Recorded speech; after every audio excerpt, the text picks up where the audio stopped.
going on, Degen Nation? Tyler Tamboline here, bringing you another Fantasy Golf Degenerates podcast, episode 298. We're getting very close to the 300th episode. It's going to be crazy the way it works out because we don't have Kenny with us this week, obviously. We won't have me next week with traveling back from Memphis. We'll get there, talk about that. Of course, that's what the show's all about. And then week after that will be the Tour Championship, which happens to work out to be our 300th episode. So super excited about that. Before we get into it, before I bring in our guest, want to remind everyone this show is brought to you and presented by fantasynational.com. Head on over to fantasynational.com/FGD. Get yourself 20% off your first payment. Ryan Baroff, my guy, back with us, our resident fill-in. It's been crazy, man. We appreciate you all season long, stepping up. Kenny had some stuff today with work, with golf, and then going out after. So, he's got a week off. I'm traveling to Memphis on Wednesday to be live at the tournament this week, and I won't come back until Monday, which was like a full travel day. So I'll miss next week. But how you doing, my friend? What's going on this evening? I am good. Happy to be back. Glad to fill in, and let's keep it rolling off the Tom Kim win for sure. A prolific winner. Some people today were, I know they're joking, and our boy Scotty Mack, and everyone's just teasing it around, but everyone's trying to claim this guy and talk about him. And it's for sure, if you go back, you can check the tweets are out there. Jude Deloy, we both know him quite well. Many others listening probably do, but if you don't, it's like Jude_UT4. I can't remember his exact Twitter handle, but he put out a crazy report. He was probably on him before that. The report had Saddam in number 2, by the way, the guy that actually was beating up on Tom Kim a little bit back at one of the events recently. And then if you went back and looked on some of their stuff overseas, he tended to show up a little more than him. The Live Tour picked him up, but he had Ju Young Kim, now Tom Kim, as everybody knows him, in there at number 7. Skylar Hoke, at Skyhook DFS, all your ownership needs on Twitter. He was on him back then. You're on there calling him a prolific winner, I believe was your words on him, I believe. So talk to me a little bit about that. And then, of course, what you saw with him yesterday. Yeah, well, I think yesterday, we talked about it early in the week. It's the perfect course for him. You do not have to be long there. You have to hit fairways because that rough is nasty, which you saw. You saw guys struggle out of the rough, not be able to get to the green, lots of chip outs. I think you're going to see more of that this week too, because the rough is still also a little bit gnarly here. But at the end of the day, when you putt like that, yeah, it really doesn't matter. Obviously there was a lot of talk about the 8 that he started with. Of course, you never want to do that, but he literally gained 4 strokes a day putting. So just incredibly impressive. But I think back to the winning, right? I don't care where it is. Winning breeds winning. And I put a tweet out earlier today about Keegan Bradley for kind of the same reason. Yes, probably a good DFS play. Yes, very consistent, making the playoffs, making lots of money, lots of top 20s, but stop betting Keegan Bradley to win because it's just not going to happen. Guys who win and guys who can putt will continue to win. And that's what we're going to focus on. Gosh, that's not good for my bet of the week, but that story. Well, we're going to leave that one. Not going to beat it because this is crazy. It'll be the first time ever. We'll save Will that. Can putt though. We've seen it. He can putt. When he wants to putt, he can find the putter, and he found it a little bit these last couple of weeks, actually, even on Saturday this past week. But back to old Tom Kim. You talked about it with the putter. Crazy enough, I just wish he had been in the final group. Because winning by 5 strokes, he absolutely could have just dunked on the field. He's only 20, probably has some good golf etiquette, but why not just make the quad at the end to win by 1 and open quad, close quad to ship this thing and just dunk on the entire field? But I know, just a grind for him after the first 9, just dominant. Went out, what was it? Went out in 27 or something and was 27, 8 under. Yeah, pretty good. Yeah. On pace for Live, right? 54, get that $54 million bonus. Thought about that back to the top. But yeah, either way, incredible performance by him. Sung Jae, I felt like he left a lot out there. He was right there in the mix. If you go back and look, Henley, you and I, chatting about him on Sunday, Taylor Moore, these guys, there was a lot more to be had for them. Hatton, your boy, we'll talk about him this week. Who else? Anybody else you saw something from, or any of those guys that you want to comment on? No, I think we were all over it. Tom and Henley were my highest 3 owned, and Moore was probably one of my highest in the 7. So that was all great. There was enough that went wrong. Svensson was a huge miss. Tyler Duncan quad was a huge miss, but there were a lot of guys who had that blow up hole, right? And if you look at the other 18 or 36, 54 holes that they played, they were pretty good, right? So I think I'm not going to look too much at that. The end results from last week, because I think there were some big numbers and guys who played a lot better than the result showed. And It's not the week to hop off of these guys that you've been playing all summer. Like, yes, the field is better. You're not going to play as many scrubs, but guys who are playing Scott Stallings, right? How are you going to stop playing? He's not Scott stopping Stallings? either, by the way. No, like Sunday was solid. It's a stronger field, but the stats are so great. He's making putts. He's hitting it so well. Like, how can you stop playing those guys? So you can't. Yeah, and they can still show up. That's the whole point. Like you said, we'll get to some of that stuff later. I'm going to talk a little bit of stats, strategy, course preview, everything. We'll get there. But, the other thing, the Smotherman situation, I called it that. But, I mean, that was pretty fun, right? You wake up on that. Fun for us. Not fun for him.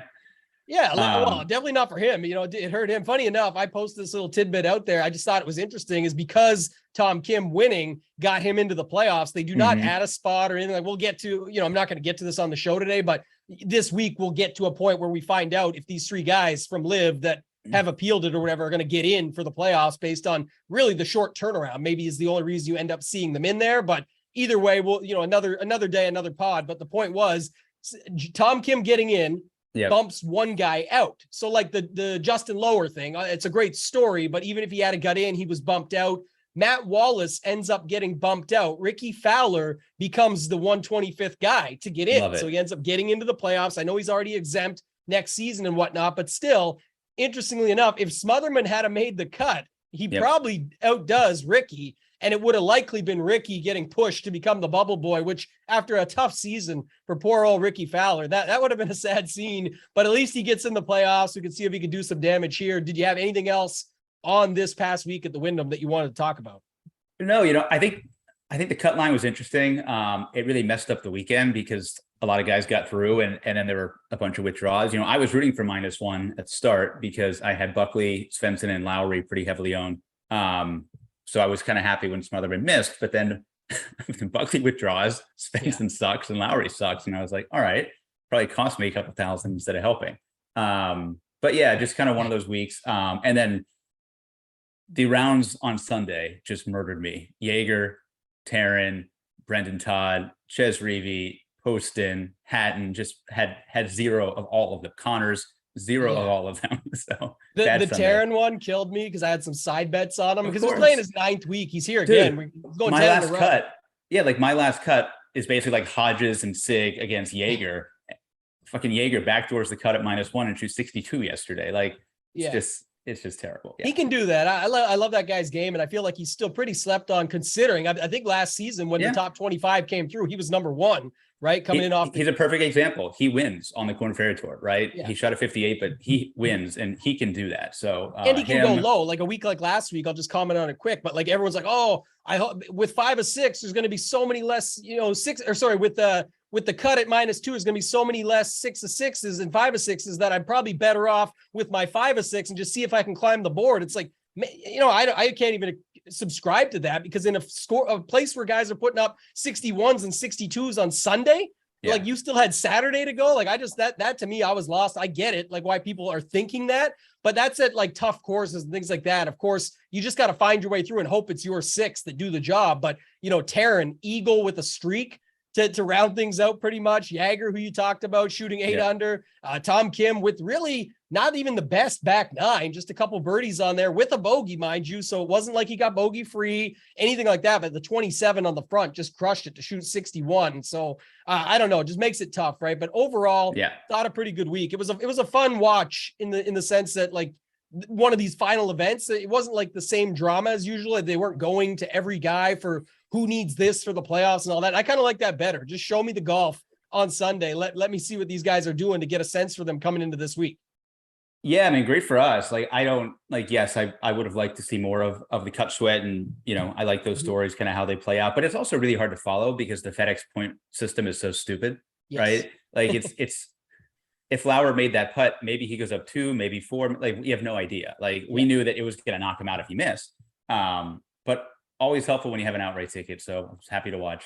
And yes, of course, elephant in the room there, if you will, or whatever the starting point, you definitely did have the outright ticket. I did not, but a solid week for me. Got a mega ticket for next week. I probably could have won about 2 or 3 more, had some stone bubbles, some third places, but that was still nice to pick one up for next week. And then overall solid week. I got third in the main 44. I had a good run in the $5, got like 26th place there. It wasn't good enough for the week, but like doubled my money in the $5 on my MME pool. So solid overall week, a little bit of momentum coming into this week in Memphis, which is still a really good event. We're going to talk about that, but let's quickly first go to our listener league.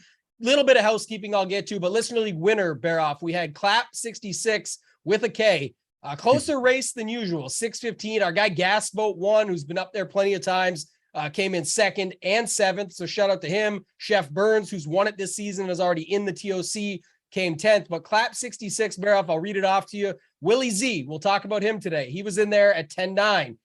Obviously had Tom Kim, Davis Riley, Scott Stallings, who you've already mentioned, Callum Tarrant, who we've already mentioned, and your boy Taylor Moore down there. Guy could not make a putt. It was almost better for him to be like 10 feet or worse than it was for him to have those darts on Sunday within 5 feet. But a solid overall lineup, I think. You know, a couple guys, 7,300. Stallings was around 78. Two guys in the 8K in Tom Kim and Riley, and then the most expensive in Willie Z. What were your thoughts on the lineup? Yeah, I mean, pretty much a 2v2 off of every one of my builds last week. So Yeah, I locked Sanjay and faded Zalatoris. So you swap him and Taryn for, well, you know who it's going to be, Svensson and Sanjay, and that's kind of the difference. But yeah, no, that's a very solid team. Certainly benefited from the barrage of birdies over the weekend for those guys. Yeah, you look at it. This is what I was trying to say earlier, and it's just a good point to round it out. And again, shout out to Clap 66. We'll see him in the Tournament of Championship this week. More on that in a second. But look at the Sunday, right? This is why, like, when you need the 6 of 6, and you need the guys that do this. He had the 61, the 68, the 65, the 64, the 6. Like, these are all excellent scores that you want on a Sunday in your lineup to be able to come through and ship the tournament. So it's just, you need to be on the right side of that. But when you think about this lineup, to me, this is just a lot of firepower and a lot of upside, not even being results oriented. Like, if you just think off the top, Willie Z, Tom Kim, Riley, and Stallings, there's a lot of potential there for not only scoring, but position placement points, like guys that can find their way to the top or at least get in the mix, you know. And sure enough, first, 13th, and the worst of them is the most expensive, Willie Z, in 21st. So it's like, that's that breakdown. And then you get a guy like Taylor Moore and Taryn, who, this is a strategy piece that'll be common for this week too. It's definitely common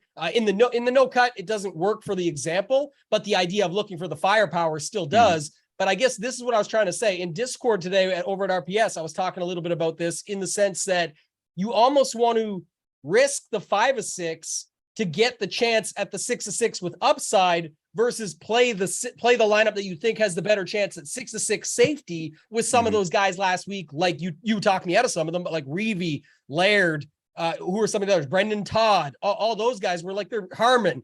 I loved Harmon. Yeah, of course they all made the cut, but they didn't do anything. Yeah, it's just they didn't do anything, or they might not, even when they make that cut. And so that's kind of the point you got to look at. And that, to me, is how he rounded this thing out. Not just because they're the lowest price guys, but you took a chance with Taryn and Moore, who have big time upside. And sure enough, one of them came T5. The other guy was your worst guy at T27, but still put up almost 85 DraftKings points. So you end up with a great 6th man. Any extra comments on that? Yeah, no, it's interesting. And like with Taryn specifically, I'm pretty sure with like 5 holes to go Friday, he was 2 over for the tournament.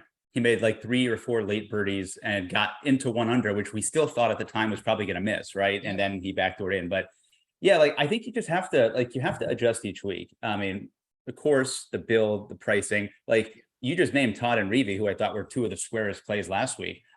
I think both are firmly in play here because the pricing's different. They're going to be a little bit cheaper. It's a much better course fit for them, and a place where you don't have to make a ton of birdies, right? Like, you won't need to make 25 or 30 birdies this week for these guys to pay off for a low 7 price tag, whatever they are. That's good for some of the guys we're going to talk about. We'll get to the course preview and an idea from you of what we should expect. We know this course quite well. We'll talk some stats. Before we do, like I said, a little housekeeping. So the Tournament of Champions will be this week. We've already sent it out. This will also be the last week for our Listener League, but the winner of this week's Listener League will move over to next season's Tournament of Champions. So they won't lose out, but we didn't want to run anything for like the 70-man no cut. Definitely not running it for the staggered 30-man. So it's just the way we've set it up. It's how we've pretty much always done it. But I do have the prizes. So Run Pure and Gups Corner both stepped in. So just to name it out right quick, we're only doing the top 3. It's going to be, first prize is the big one. It's an annual DFS membership to Run Pure Sports. $800 value. It's an annual membership to Gup's Corner, which is a $300 value, is going to include everything over there, and then $222 cash. So that's going to be likely the leaderboard series or whatever you want to use that towards, but that's a huge overall first prize. So again, someone's going to take that down this week. You'll see the invite this week. If you don't get it, DM me on Twitter at ToeTag and Tambo. I'll get you guys set up. Second place goes to a monthly RPS membership, a monthly Gup's Corner membership, but then you get $100 cash. Can use that for whatever you choose. The $100 single entry, split it up, however you want to use it. And then third place is going to be the same 2 monthly memberships for RPS and Gup's Corner with a $50 cash prize. So, just running it down, it's cash money plus these memberships. And then those annual memberships are huge, right? A lot of tools over on both sites, a lot of things, good Discord, Slack channel, good communities to be a part of that you guys can find your way through. So good luck to everybody in the tournament this week. You'll see the invite probably overnight tonight or first thing tomorrow. If you don't get it and you think you should, hit me up on Twitter at ToeTag and Tambo. I can get you guys set up. All right, that's it for this week, Baroff. Let's move on. Let's get to this week. We've got the FedEx St. Jude going to be set up here in Memphis, Tennessee. I'll say it for the third time. I'm very excited because I don't get to go to many events, obviously coming from Canada, go to the ones that I can throughout the year. I think, last time I was at an event was the Honda Classic that we went to. Before that, the Waste Management Phoenix Open and events like that I've been to 3 or 4 times now, but this is going to be a fun one. I'm definitely excited for this. It's all the best players from the season, 121 after the Nate Lashley withdraw just before we got on to record. So still a huge field, still a strong field, and a lot on the line, right? Where this is the first time around where we don't have the 4 playoff events. It's just going to be 3. So it's 125, 121 in play this week, no alternates, down to 70, down to 30. So it's going to be a good one. Talk to me about this place. Some will know it, some won't, but TPC Southwind, what are your thoughts on the course? And then anything else you want to really talk about when it comes to stats, strategy, thought process, anything, and then we'll go through the tiers as always.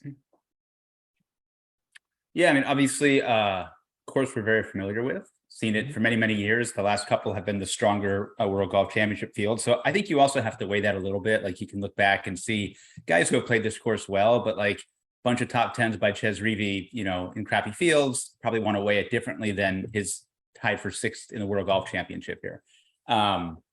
But yeah, short course, it's definitely accuracy at a premium. I think it helps to gain strokes off the tee for sure, but you're going to do it more through accuracy than through distance. Like even when Brooks and DJ did well here, a lot of it was that they weren't hitting drivers. Like they can hit a long iron or they can hit a 3-wood and find a lot more fairways and still hit it out there pretty long.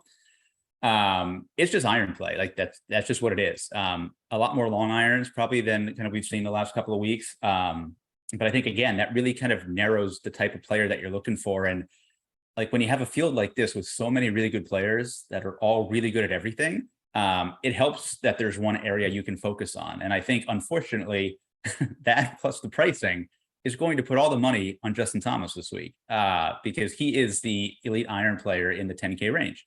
Of course, they're all good, and then there's a lot of water, right? And so I think that, again, just kind of goes back into the driving accuracy piece and who sprays it least. Unfortunately, Justin Thomas likes to spray it too. So you just never know.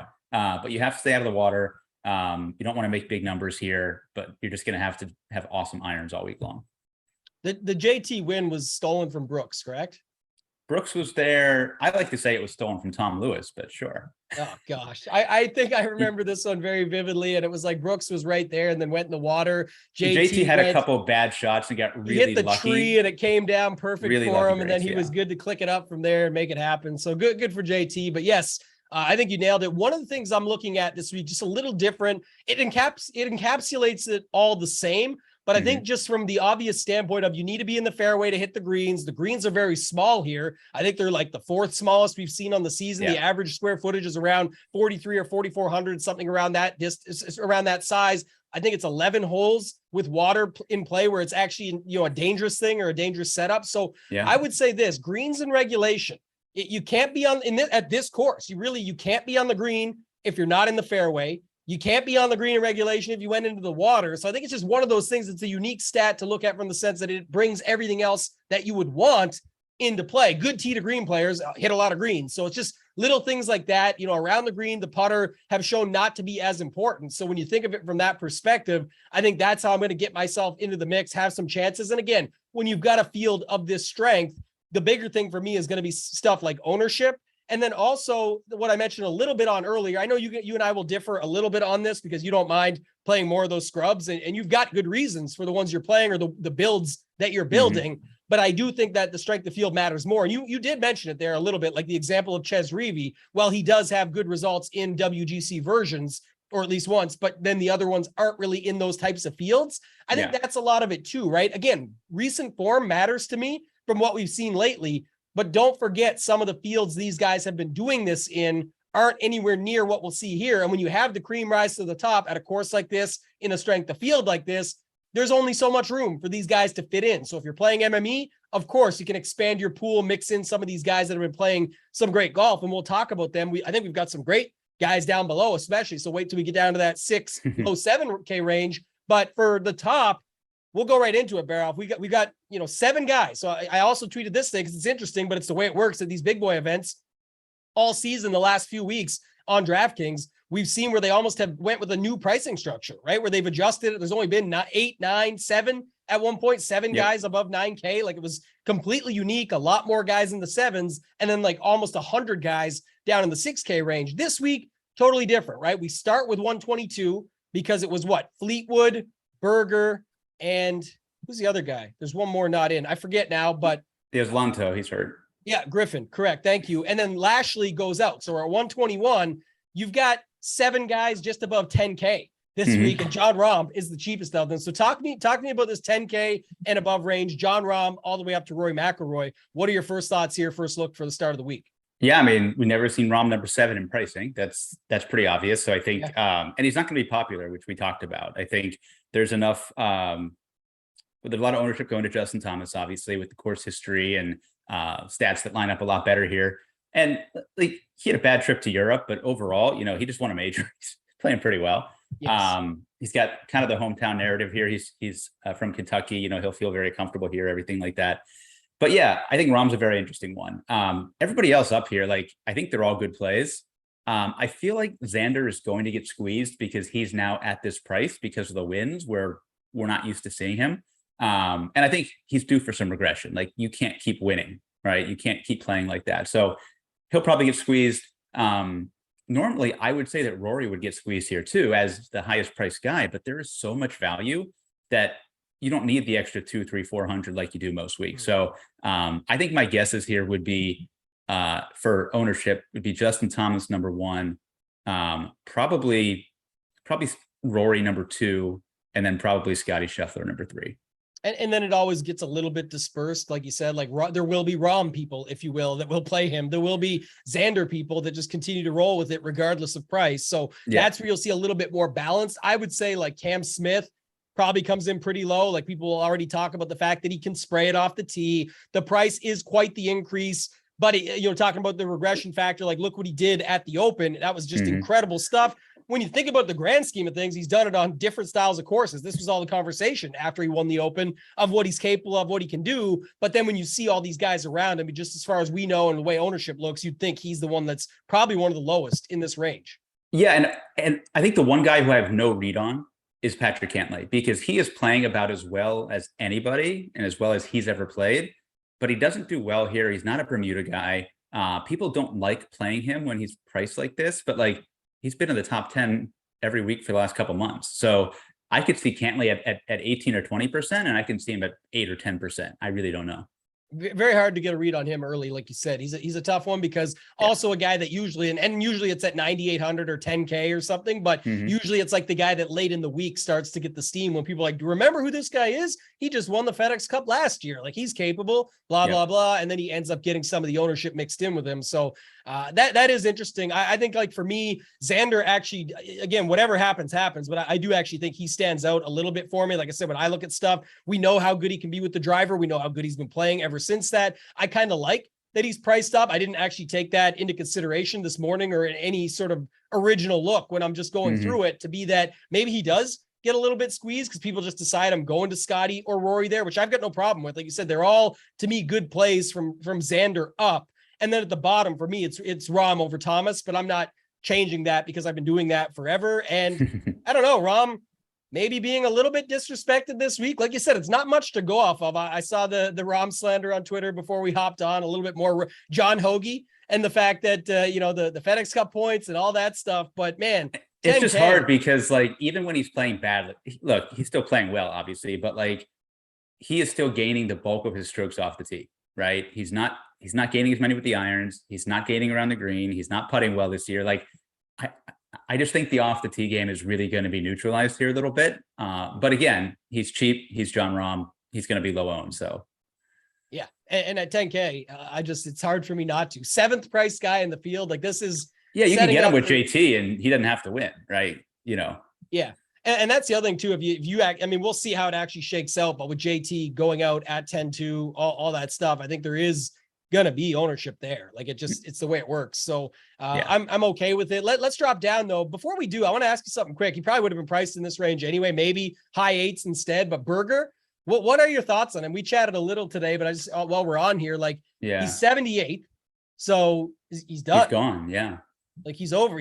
Why? He's back. He's out, with DJ and Paulina drinking beers in the story that he put on Instagram. Like he's chilling there in the water. That doesn't mean he's better. It's, you can still leisurely, go out with your friends with a bad back, have a few drinks, a little liquid courage to be able to hang out and do some stuff off the boat. But I don't know what the situation is because and not even speculating, just saying, why would he not come to the course that he's crushed and get into the top 70 and move on? Like his season's over now. Yeah. I mean, I guess I'll give him the benefit of the doubt that he's probably hurt. Like we knew that he was battling some stuff. I think, where was it? He came back and he played well at Schwab. I think almost won the Memorial and was playing fine there. But then we haven't seen him since the US Open, I guess. It's been a while. He's definitely hurt. So it sucks to see the season end that way. But again, yeah, I think he was playing bad enough that even with the course history, he probably would have been in that like Lowry range, 82, 8,300. Yeah, maybe. Yeah. And probably would have been overwhelming chalk as well. So I was going to say over-owned was potential there. So we could have got a guy that I kind of wish he was there to take more away from Matsuyama now, but yeah, we have Tom Kim now. Good. So yeah. No, that'd be fine. I was thinking like almost like last week with Webb Simpson. I was hoping if he had been like 8,900, that would have been great because he would have ended up getting to like 20% or something. But yeah, that's the thing. Like I would have played Webb for 8,900 last week. I'm not playing Webb for 10-6, whatever he was. Yeah, a little WD action. So either way, that was a good call last week. I said he was the rake. It started out slow, and I thought he was going to crush me, and then turned out to work out okay. So I was happy with that call. But let's move on. Let's go to your favorite guy at 9,800, right down to Victor Hovland at 9,000. Your favorite guy, of course, being a one Matty Fitzpatrick, who you've got all over the Twitter profile now, the bio, all those trophies are looking pretty good, man. Yeah, it's of course, like we've seen him specifically do well here. He had back-to-back top 10s when it first came here. Obviously playing well, obviously likes the course. I don't really see much reason not to play him other than he's here with all the other good players. He's between guy who just won twice and John Rahm. So if you don't play Fitz, it's because you're playing Rahm or Finau, and who's going to fault you for that? I think again, the only kind of as I look for this price range and odds and things like that, like Spieth probably stands out as a guy who I'm not going to run to target here. He plays well here. He can obviously putt. Still worried about him with fairways. His irons have been better, but that's still not a kind of where he gains most of his strokes. So Spieth would be one that I don't like. I love Finau. There's no reason to stop. We don't really need to talk much about Zalatoris. Everybody is on him. It's a perfect fit. He likes the course. He's playing well. And then Hovland down to the bottom. Like, I just think you have to cut half of them and play half of them. And I really don't have good arguments against any of them. Any Cameron Young? I actually forgot he was there because I already cut him. You posted the poll, right? It was Cam Young versus Hovland. Yeah, I already cut They're Young both anyways. right here. This is your week. It's 9,300 versus 9,000. Yeah, like you talk about it, like what's the one thing Cameron Young doesn't do well? Irons. And it's the one thing that I'm focused on here. Like, sure, we've seen him play any course pretty well, but he's up here with the studs. You need to hit good irons, and he is the worst iron player in this range. So he's going to be the cut this week for sure.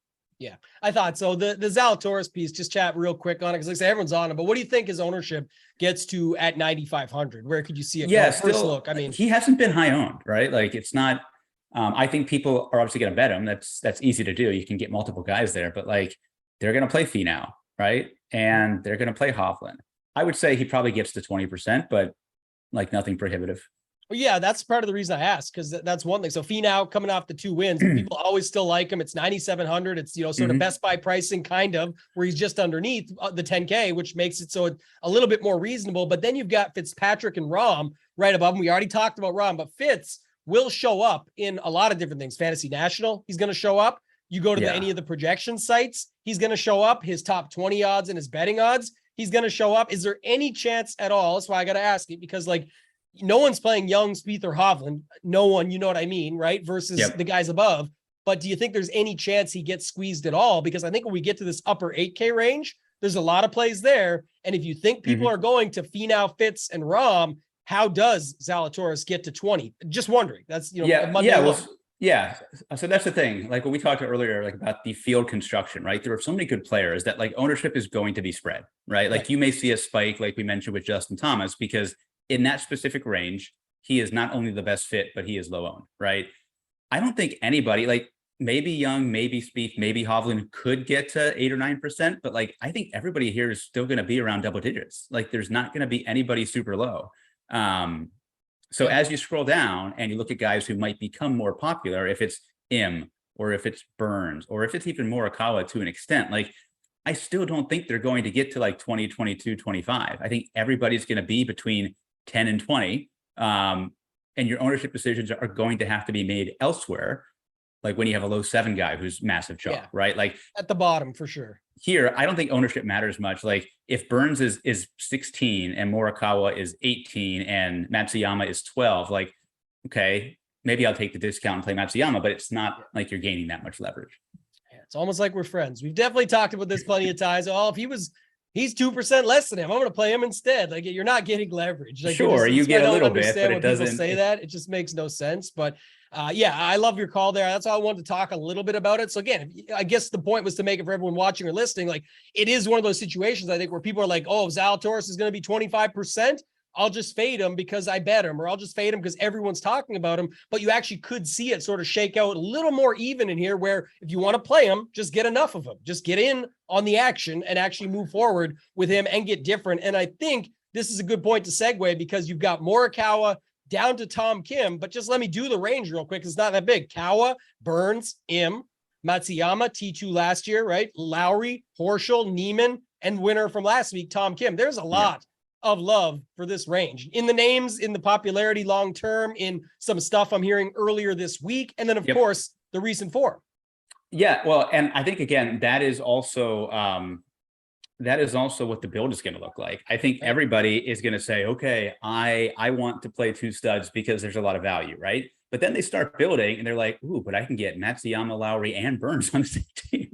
So like, I think you're going to start seeing a lot of that. And the builds are going to go like, start with Zalatoris, grab 3 of those guys, or maybe start with JT and grab 2 of those guys and be a little more balanced, which is going to get me in trouble because, as you know, there are scrubs down there, and I'm just going to jam a couple studs or 3 studs on these teams because now that's the unique build. So yeah, which I like, by the way. So that, again, I don't love the scrubs, but when we get to what you're talking about, I think there's definitely a viable way to go there, especially if you got enough lineups. Again, if you want to do it on a single entry, I've got no problem with that either, because it's just avoiding, what you'll end up doing is avoiding a lot of this 9K and 8K, what ends up being the more popular guys, maybe not the exact chalk of the slate, but the idea of the guys that are heavier owned in here. You avoid some of the landmines. Well, you will still have the FOMO of, certain guys. You will avoid the landmines just by doing it. And that might be enough to find your way up to the top. So let's run through it. I think Kawa is getting some early love, right? Some of the mainstream stuff already in on him, betting him, talking about him at 8,700. I got a couple DMs like, I know you're away in Memphis this week, but how do I not lock Morikawa this week? Can you talk me out of it? So it's like things like that are coming up. And then Burns, right? Im and Tom Kim from just last week. Lowry playing some good golf. Horschel, I think history is pretty solid. You got Neiman, who people like, and Matsuyama just last year alone, but then you've got sort of the recent stuff with him. So how do you see this 8K range shaking out? And then what are some of your thoughts in here? Yeah, I think, so it's hard because we haven't really seen any ownership yet. It's just been based on bets and things like that. I obviously think Morikawa is underpriced, and he he tends to perform in these spots, right, where the odds go up. He's been bad for a while. In theory, it should be a great course for him, right? Don't necessarily need to putt that well, but he has won on a Florida Bermuda course. Obviously, iron play is at a premium here, but his irons haven't been that good. Like, he has shown a little bit better the last couple outings, but his irons just haven't been that good. So I'll probably go elsewhere, but Burns is going to be popular, even with the bad run over in Europe. Obviously, almost won here, fits the course, exactly what you're looking for. Tough with Hideki. People were burned by the withdrawal. We kind of saw it coming, and then once he made a 9, you kind of knew it was over. But you know, he seemed to be right back out practicing. I assume that was a recent video that he posted of him doing the speed training. It was like a couple days later, and he was swinging at 100. It was definitely a recent video because that was the tilt. Like 130 miles an hour he was swinging at. 2 days later, he's Bryson out there blasting it. So he's probably fine. And like, my rule with Matsuyama is I like him when he's low price, low owned, and at courses that he's done well at. And all three of those apply here. But yeah, like I think they're going to be spread. Like, people are going to play Shane Lowry. There's no reason not to. He's not going to be as popular as he's been all summer. And people are going to play Tom Kim, and people are going to play Horschel. I guess Neiman's there. He may not, like, he may be single digits, but there's no reason that he should be. He's great. He's a great year. So I'm just going to pick my favorite guys from here, which probably Burns and Matsuyama would be my top 2. And it's just going to kind of leave me away from the rest, unfortunately. And I should note, back in the 9K range, just quick for everyone to listen. Like, I like Finau, I like Zalatoris, I like Fitzpatrick. They're fine. The guys at the bottom, like, if I was picking one of Young, Spieth, and Hovland, I would probably pick Spieth, to be honest. I know it's not ideal, but for me, just thinking about it in general, the guy that might actually show up and have the ability to just find his way around. And the other thing is, Spieth, to me anyway, does not make a lot of the big mistakes. It's usually, you know, a bogey here, a bogey there, but then he has the bounce back birdies, or he'll have the streak, or he'll find it and find his way to get around. He could scramble well enough. I just see him as being sort of the lower owned $9,100 option in this range. It's funny, but for me, Morikawa doesn't rate out very well. So when the guy asked me that question, I said, I really don't, I'm about to go record, but I said, I'll probably have 0 of them this week. And again, it's first look, we'll see, but I just don't see it. I thought about the bet this morning, if anything. Like, that's sort of where I started. The price is fair for Morikawa, and I get I understand where people are going with it. I'll just play Burns. The guys for me in here, like Burns, Neiman, are 2 that I always like when they're in this price, but you've got Im and Lowry who are right there. The only thing I'll say about them, and as much as I know, what is this, back-to-back T2s now for Im, that's going to bring ownership there. So we'll see how that shakes out. Matsuyama could be the perfect pivot. I love that call. But Lowry is the one I was going to bring up. To me, he's just, I don't know if it's past the time or whatever, but like, we went so many weeks where it's like, oh, he's been so close. It's coming. I see him as like a really good cash game or T20 option. I don't see the win equity. So if you're building Lowry lineups, if you will, I would like to see a little bit more win equity jammed in with it. Even though you're saying, he's a guy that could win a tournament, he's a major winner, all that. I honestly don't see it the same. And the price is 8,300 for a reason. Yeah, well, and so I think this is where it kind of builds lead you. Like, one of the things that I like to do this week, right, is I kind of look at the build and I pick like the top chalk and the bottom chalk, and kind of where I think a lot of teams are going to start, and then kind of see what you can fill in from there. Like, for example, if you started with Zalatoris, ended with Steele, and balanced out the middle, what kind of builds you can make, right? Yeah. That's where the chalk's going to go. And so, like, you think about, okay, if Burns and Horschel is a popular combination, that can be a direct pivot to like Matsuyama Lowry. So like, you can have that build with that same sort of chalk build, but make a couple of pivots there, and you're going to have all the leverage, right? And Lowry and Matsuyama can easily beat Horschel and Burns. Like, there's no doubt about that. So I think Lowry does have upside. He's played this course well a couple of times he's been here. Obviously, like, he wasn't great last week, but it was mostly a couple blow up holes. Like, he had one double. He had a triple yesterday. He had a couple doubles early, right? He was like 4 over through 5 holes the first round. I think he did enough that, like, I'm going to play Lowry this week. Oh yeah, I mean, on Lowry, I'm just saying, it'd be like, you just nailed whatever I was trying to go with that statement. Is I feel like he's more of a top 20 guy than he is the winner of the tournament. So if you build that Zalatoris to Steele lineup that you just mentioned, and Lowry's in it, like, now you've got Zalatoris, who I hope wins this week. Again, we'll talk about that, but I hope wins this week. But the point would be, you've got him, you've got Steele as a safety guy, but for good reason at a cheap price. You're going to be filling it in with other safety guys. And then you've got Lowry. It's like, where is all the win equity of the lineup versus other guys are going to have two or three guys at the top that can win this thing that you think very handily, or at least have good odds and all those factors. And then they're going to have a couple punts where if you get that situation, like the guy that won our listener league last week, where you just need Taryn and who was his other guy, Moore, to come through.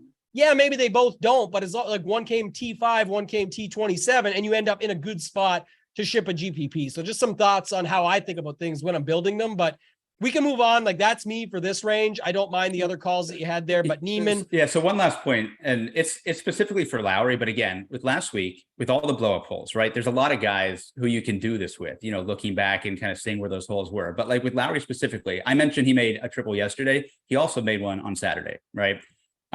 He gained 1.3 strokes approach for the week. He lost 0.6 off the tee, so pretty neutral. However, on one of those triples, he lost 3 strokes off the tee. Right. And so literally you take one ball or one hole out of it, and he's now gaining 2.5 to 3 strokes ball striking. If anybody saw that, right, would be more interested. A massive play this week. So like, yeah, I think you have to kind of really. I think he's still going to get played. And also just back to last week on him, because I want to talk about one more thing from last week too. But with him, don't forget the guy also did not want to play round 3 or 4. He literally quit. He pulled a DJ on the last 4 holes. You go watch it. Go watch the shot tracker. He quit. He had to take, I don't even know why he didn't WD. Everyone else did. He's just a nice fella, I guess, right? Nice Irish man who came back and said, I'm going to get my private jet. I'm going to hop on this thing, come back over and play the weekend. But I'm pretty sure he did not want to be there. He wanted to be out of there. So either way, I'm not against. He was out of there. He literally left. Yeah. Yeah. But Tom Kim, I forgot, we can't move on to the 7K range. The 6K range will be pretty quick, I think, because we can spend a little time. But what do you do with Tom Kim? What do you see the field doing with Tom Kim at 8,000 even here? I think, look, I mean, the guy just won and he's down $600 in price, right? He was popular last week. I see no reason why he shouldn't be, even if he gets the bump down for the guy who just won. He's too cheap. He's going to be popular. Like, he'll be more owned than Lowry. He'll probably be higher than Matsuyama, be higher than Horschel, be higher than Neiman. So I'm probably not going to get there. I'm certainly not going to get there with my single entry stuff. I just think, you know, he plays a lot of golf. Obviously, that's not the issue, but his whole life has changed now. His whole schedule has changed now. He was not planning to be in Memphis this week, right? He was not planning to play these playoff events and get into all the majors right away and the Masters and play everything. So I'm sure he'll play fine. I just think he's going to be like 20%, and I'm just ready to go elsewhere. Yeah, I definitely have Neiman over him right now. So again, do with that what you will. That's just how my stuff shakes out early. But to your point, don't forget, he also, we joked earlier about the Ricky Fowler thing and how, you know, Tom Kim hopped on to the list. He hops on in 34th place. Like, he might not have had Memphis on his schedule. Now he might have Eastlake on his schedule. We have to see how this goes, obviously, over the next 2 weeks. But that is pretty insane. And I know that, like, the fatigue conversations and jokes right out there, but you know, what's he on? Like, 5, he played, I think that was his 5th in a row. He's 20 years old. At least. And it's going to be 8 now, right? Because he's probably going to get to Eastlake. Be 8. So I think he's fine. I really do. I think it's just one thing I would say about him is, like I said, I do have some other guys around him, and it's a good segue because I know you like some Hatton. We've got Homa, who always seems to be popular right here. Let's talk about the 7K range, sort of run through it as low as you want to go, and we could save some for after, but start with Hatton, Homa, those guys up at the top. Then what do you got? Yeah, again, I think there's just a lot of ways you can go. A lot of it depends on kind of what you're looking for. You know, I'm going to struggle with Homa a little bit because I always think he's underpriced, but because of that, he's always overowned. But he's also one of the best iron players in the field, right? He's not great in the short game, not great playing on the Bermuda grass. And I think with how much I like Hatton and even Henley below him and Wise and Riley, and like, there's just a lot of guys. So I'm not going to play Homa. I do love Hatton. You know, he's played this course 3 times now, at least, which is good. He played actually really well last year, but he lost like 2.8 strokes putting on Sunday, which cost him at least a top 10, but probably a top 5.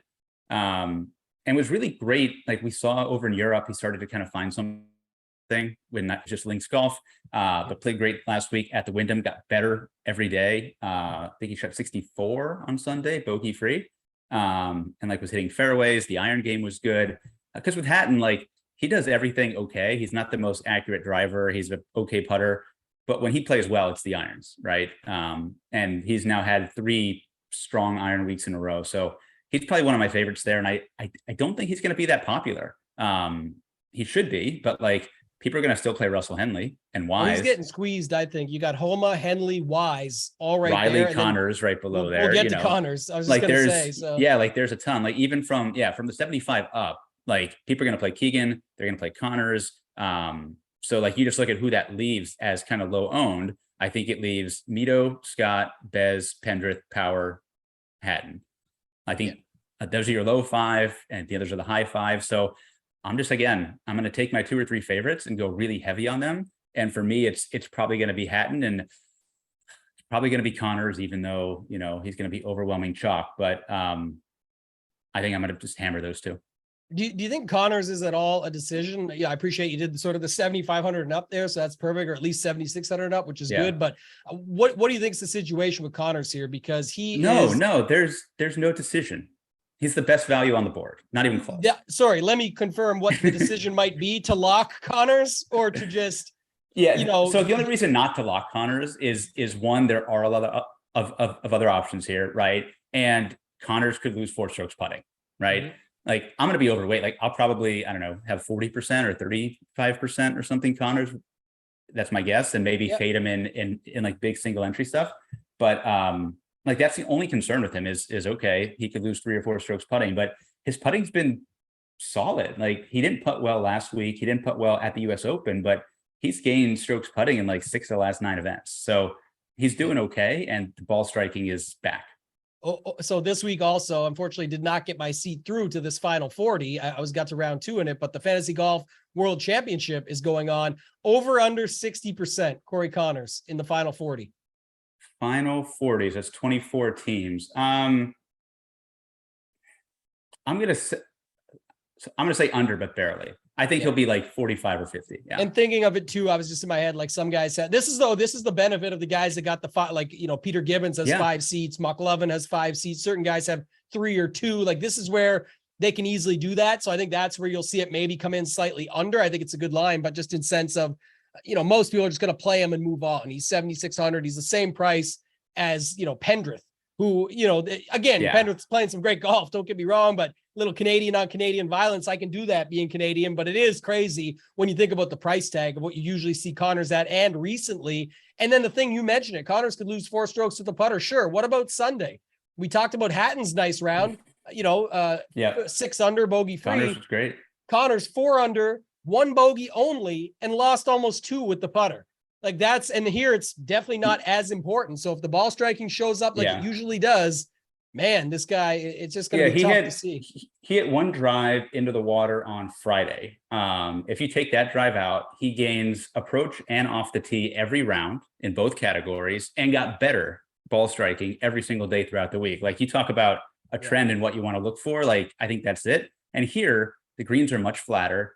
Like I think Wyndham is probably a top 5 hardest greens to putt, especially on those 4, 5, 6 footers that we saw everybody miss. So he's going to feel a lot more comfortable here. And he actually is used to the Bermuda. He lives down here in South Florida. He has for a while. Like he's fine on this stuff. So love Connors. Just have to be unique with the builds. That's all. I'm not sure if Pendrith is still rooming with Connors and his wife, but they were roommates. And I would imagine not anymore, but that definitely was a thing. And so, just talking about guys that can play well and are down there and things like that could play well together. I think you could definitely play them. I like the Hatton call in the sense that, like you said, that sneaky little Sunday round and just playing good golf over the weekend really just could go under the radar. I think that's interesting. Homa and Connors are the ones to me that are the most mispriced, but the ownership will come with that. I think when it shakes out, Connors with ownership will be better than Homa with ownership. It's just the way it usually works for me. So that's where I'll be at. Let's do the bottom of this range, 7,600, 7,500 and down. What do you got for the rest of the 7K range? 3 or 4 guys. Yeah, definitely fewer down here. I think starting from the top there, I hate this guy, but I'm going to play Chris Kirk again. Hey. I think it's a great course fit for him. He is better on these narrow, shorter courses. He's won at Colonial, plays well at Harbour Town, right? He won the RSM. Like that is who he is. And he's just really been playing well, like across the board. He can putt well, hits fairways, really good iron player, obviously makes birdies. So, if he's not playing well, it doesn't matter because he's still scoring for you. So he's my favorite there. I think you have a lot of flop lag candidates here with like Mitchell and Varner and even Webb now that he's actually appropriately priced. But there's nobody there that stands out. So I would skip all the way down and kind of take the kind of low chalk here that we'll talk about. But Stallings, absolutely no reason to stop playing Scott Stallings. I'm going to play Ches. I think he's a little bit overpriced for the field, but great course for him. Makes a lot of sense. Played really well last week, especially over the weekend. And then we'll obviously have to talk about Brendan Steele, but I think like if Steele is going to be that much higher owned than everybody else here, like, yeah, I'm going to play Stallings. I'm going to play Ches. I'll play somebody else and just not play Brendan Steele. Yeah, I'm okay with that. I think that, a lot of conversation will come up around maybe some of the plays that people think are more sneaky, like a Mito, or, you talked about Webb a little bit, going back to the well on some of these guys. I'm with you. I like Kirk with you there. I like some Varner flop leg. I'm okay with that. Again, remember, Varner was getting priced at like 9K and 9,700 in some of these fields that were nowhere near as strong as this, but we're still stronger than what you're used to. So are some of the ones we've seen recently. So I got no problem with him at 7,400. Down at the bottom, Munoz and Steele, sort of the two that pop for me. And then you could take your chances on some of the other guys. You talk like Denny. Of course, this is the week he just shows up and does it, I'm guessing. Steele or Stallings at 7,100, who you already talked about. Sure. Back on Harmon, if you want to go there for some of the flop leg, that could be a thing. He made the cut, but did not come through last week at 8,300. So a lot of those. But what do you want to talk about with Steele here? Because we're going to get into the 6K range. But first, let's talk here. You got Gary Woodland, who we got to talk about. We got Steele at 7,000. A couple guys. Yeah, like I think, yeah. And so I think, again, especially with me wanting to play some of the chalk higher and it being pretty spread out, like you can't play, a Zalatoris, Burns, Connors, Steele. You just can't do it, right? It'd be very bad to do that. So Steele is probably going to be the one here who spikes. Like even if, Stallings gets to 10% or 12% and Reeve gets to 8 or 10%, Steele might be 25%, right? Probably a little lower than that, but like he's going to be 20-ish in that range. And like we talked about, Steele probably safe to make the cut. Steele not going to make enough birdies and going to finish T40 or T30, and that's probably where he's going to fall. And you're just not going to win GPPs with him. You're going to have a massive negative leverage score. Like give me Ches, give me Stalling, give me anybody else there, or give me Gary Woodland. I think Woodland's very the Gary thing is interesting, but I think you nailed the Steele portion where it's, again, like you said, you're looking at a guy very safe to make the cut. But even if it ends up that it's only like 15, 16%, it's not about it's only this, or like if he was 12, I'd play him. That's not what we're saying, back to the previous point made. But the point is, there is a lot of upside guys around him that just could destroy him. So Steele finally had some good putting, right? Steele had a bunch of birdies at the Rocket Mortgage. I mean, everybody was making birdies, right? But like the ball striking was great as it has been. He finally made some birdies. How did he finish? He finished tied for 30th, right? Yeah. And that was about as good as he is going to do. And now you have an even stronger field. So like if he finishes 40th, it's not going to do anything for you. So yeah. And look, I mean, yes, Woodland sucks. And yes, it's a bit that we play him and I play him too much. But like if Woodland's 4% and Steele is 20, there is not any argument for playing Brendan Steele there. Woodland likes these less than driver courses, likes Bermuda, played well on both of the harder Florida swing courses at Bay Hill and Honda. He doesn't play well here, but like, again, he just needed to beat Brendan Steele and finish like 20th, which he can certainly do. So he's another guy who missed the cut by one last week, or the other week, not going to worry too much about that. But I think he's a great GPP play here. Yeah, eight footer away from a made cut. He was on the round 2 Fantasy Golf World Championship team for me. So it hurt my feelings a little bit, but it wouldn't have mattered. So that's okay. The rest of it did not pan out, if you will. So, we had CT Pan in there. We're done with that guy. Yeah.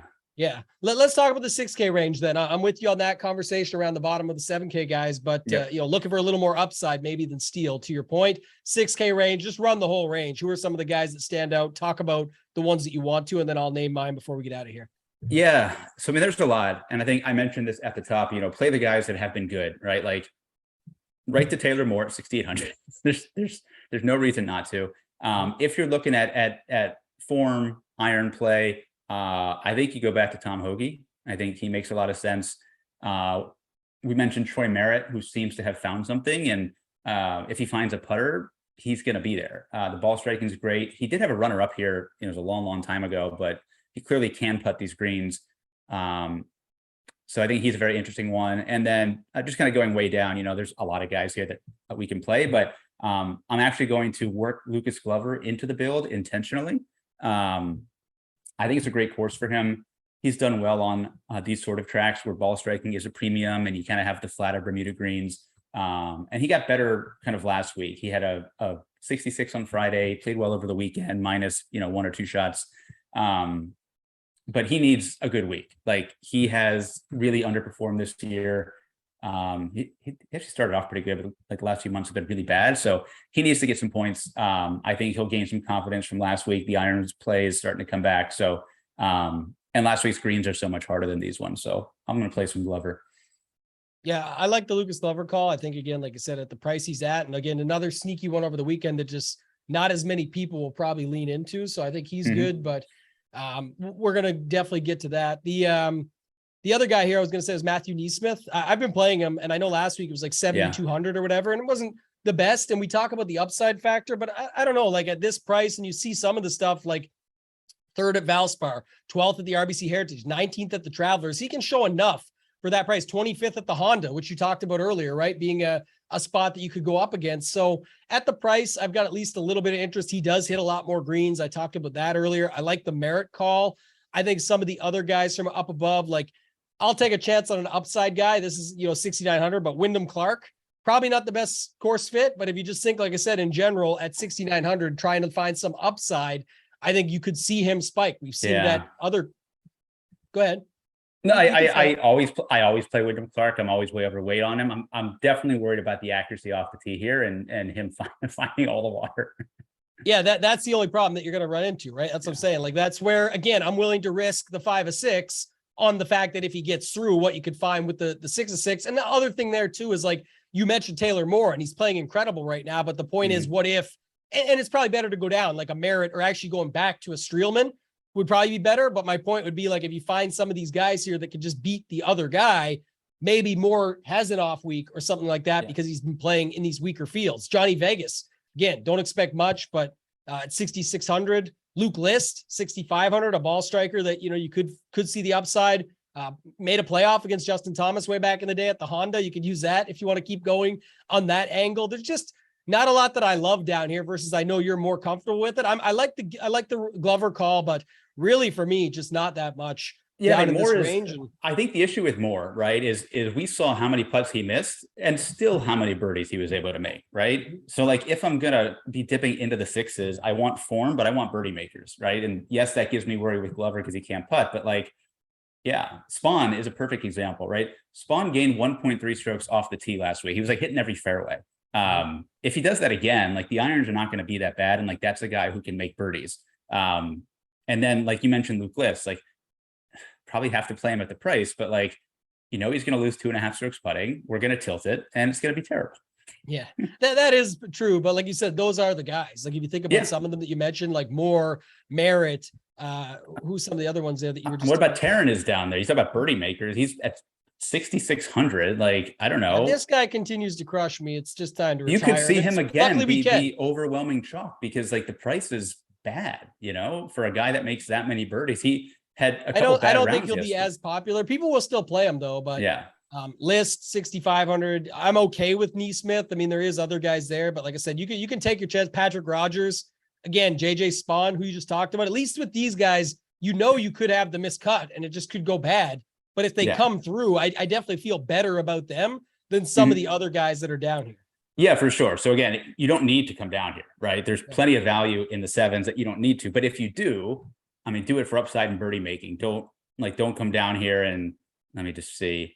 Don't come down here and take Russell Knox. I know he played okay last week, but don't come down here and take Knox or, I guess Putnam's down there, Pan, Joel Damon. No, those are not the guys to play down here.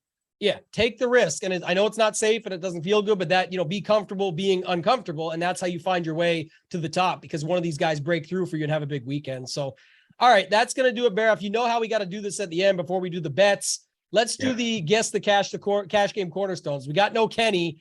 this should be easy for you this week. I can think of a few of them already, but what do you got for the cash game cornerstones Well, here? it's hard because you also have to weigh in his Asian bias, right? There's kind of no doubt about that. Tom Kim or not to Tom Kim, Sung J M or not to Sung J M. Yes. Yeah. Well, so I'll just start. I think he's certainly going to have Corey Connors. There's kind of no doubt about that.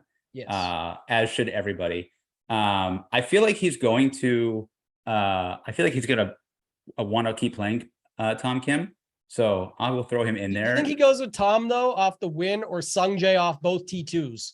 I just think Tom win at the Honda underpriced. before, like that keeps getting brought up this week. So I don't know. I feel like he would play. He's going to have one of them for sure. There's no doubt about that. I'll say M is my guess. Yeah, no, that's definitely one. JT, probably Zalatoris. Willie Z. Yeah, he loves Willie Z too. Yeah.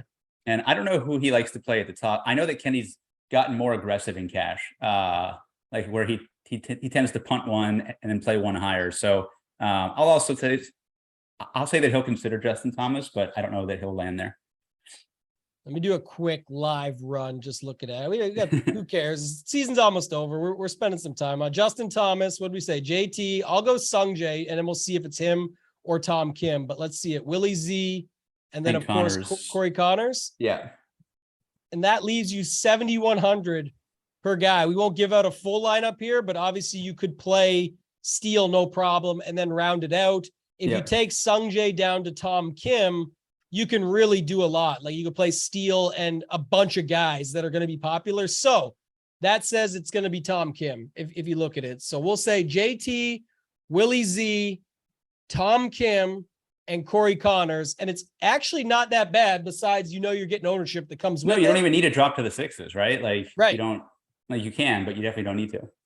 Yeah. And you land in like the perfect spot. So again, you guys go out and build it. Kenny likes to give away 5 or 6. I'll stick to terms of service Tambo this week. We'll leave it at that and just roll it out with the 4 guys, but you've got it. Let's talk bets. You know where I'm at, Baroff. I'll go first because it's easy. First time all season. Nobody has talked more shit about this guy than me at somewhere around 25 to 30 to 1. But when you've never bet it, you can bet it. I'll be there. I've said it 4 times now. It's going to be exciting. It's a destiny bet.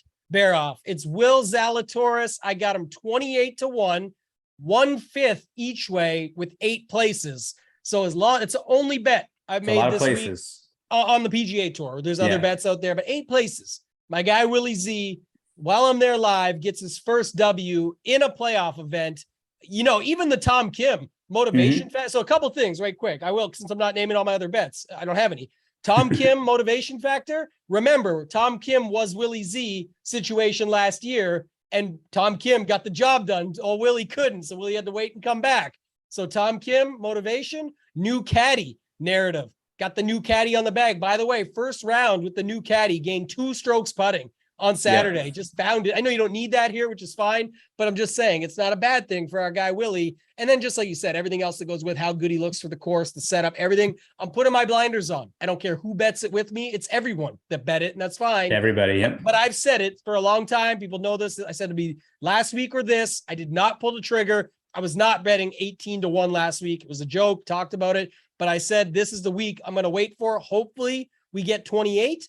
I saw 22s, 24s. I got worried. And then the 28 popped up right out of the gate. So I slammed it. It's my biggest bet of the season, actually. And it's the only bet that I have. So that's why. Yeah, I'm there with you as well. I don't know if I ended up getting 26 to 28, but in that same range. But as I said, I'm going to kind of live in that mid tier, very likely a stud wins, which is why I took these all with places.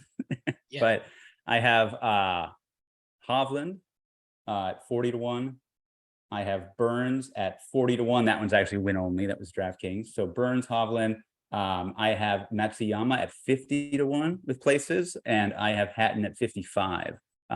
So just going to live with those 5 and hopefully get a win in a place, and it's a good week.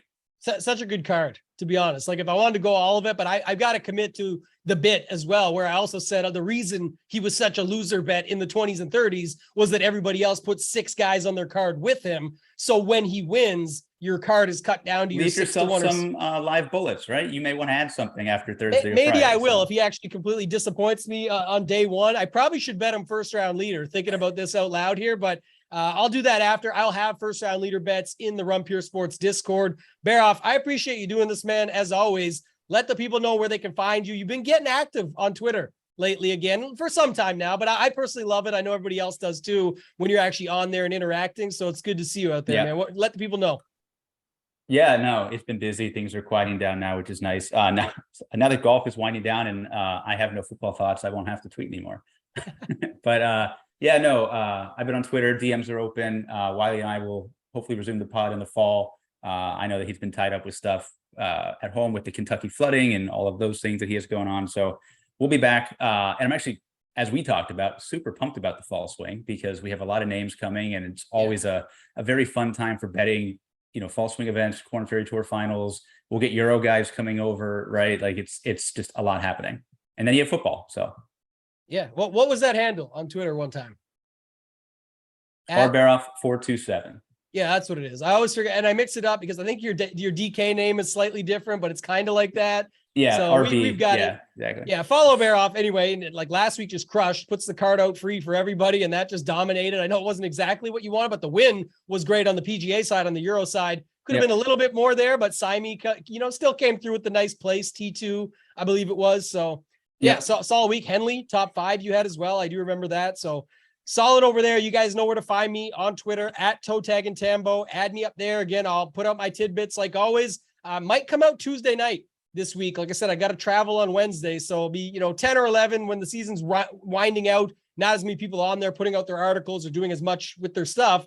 It's not going to be as much, but football's coming up. I'm going to continue that through for football as well. I haven't been as much in the football streets on Twitter, but you guys know I put a lot of time and effort into that as well. Have some solid wins. Last season was really solid. Got second at King of the Beach, big score there. So looking to go back to back, go back to that event this year as well. Other than that, that's going to do it for this week, guys. One and done. We didn't talk about it. Play to what you need to round up the tournament. If you're down, play someone no one else has. If you're winning, play who you have left. That's about it. And that too. If you saved it for right now, play those guys. That's going to do it for this week, guys. Next week, Kenny will be back. He'll be back with Baroff again. So we'll get to recap how this week went for us all. Should be exciting. Follow me on Twitter. I'll be down there live tweeting shit from the event. So that'll be exciting. Let's win some motherfucking money. Degen Nation. I've been getting dirty money, Jordan Belfort. Stacking penny stocks while I'm flipping these birds. Sipping on Ciroc, trip 'em up with the words.